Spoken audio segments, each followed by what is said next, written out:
एक छोटे गांव के पास एक रहस्यमयी और घना जंगल था जहां जाने की किसी की हिम्मत नहीं होती थी।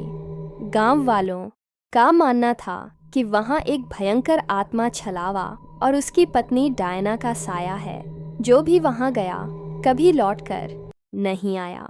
छलावा इंसानी रूप ले सकता था और डायना अक्सर एक असहाय बूढ़ी औरत बनकर गांव के किनारे बैठी रहती।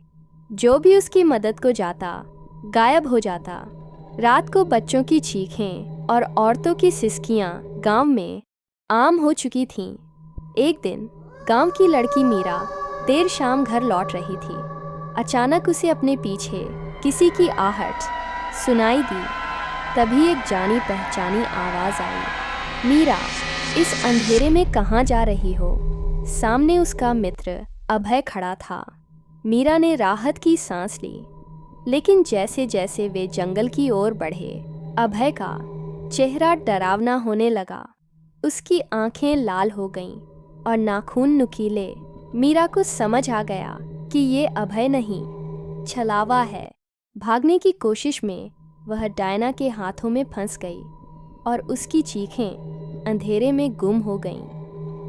अगली सुबह सिर्फ मीरा की चप्पल और खून के धब्बे मिले।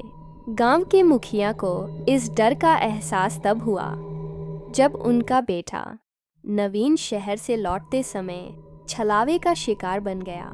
उसका शव गांव के बाहर मिला, जला, फटा और पहचान से परे। मुखिया की आंखों में बदले की आग जल उठी। उन्होंने गांव वालों को इकट्ठा किया और कहा, अब और नहीं, अब हम इन आत्माओं को खत्म करेंगे। गांव वालों ने एक जाल तैयार किया।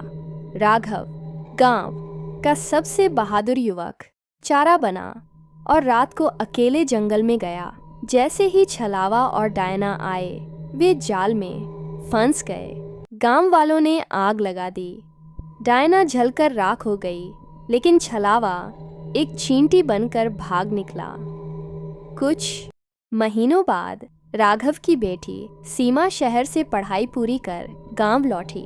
उसकी शादी की बात संजय नामक युवक से तय हुई, लेकिन किसी को नहीं पता था वह संजय नहीं, छलावा था, जो अब बदला लेने आया था। क्या गांव वाले फिर से उसके जाल में फंस जाएंगे या इस बार छलावा का अंत तय है?